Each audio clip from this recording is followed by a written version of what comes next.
So standing pole is a beginning place for a lot of different movement practices.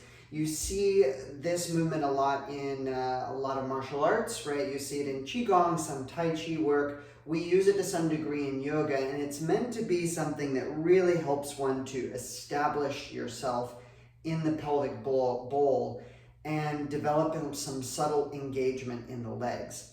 So unlike with a squat, you're not actually going really deeply into the position. You're really just trying to set the pelvis.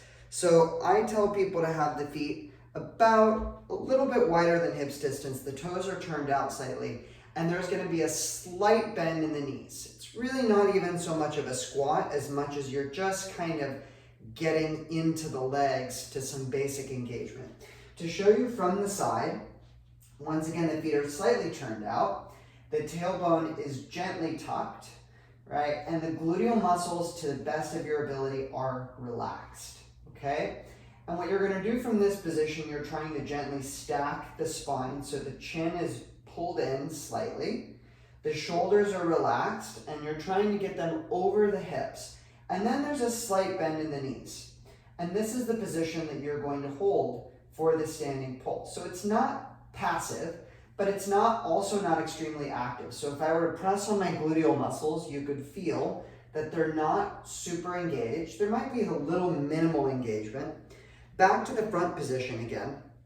When you're in this position, especially if you know you have knee issues, you're gonna do your best to not let the knees knock inward. So you're trying to gently press the knees away from one another. And that might lead to a little bit of subtle engagement in some of these external rotators in the hips.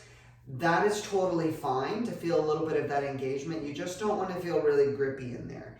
And if you have issues with the hips or pelvis or sacral region, you might feel that a little bit. You're going to be in this position, neutral, for a certain period of time. I generally have people hold it for longer, 5 to 10 minutes at a time, so that they can really establish themselves in this position.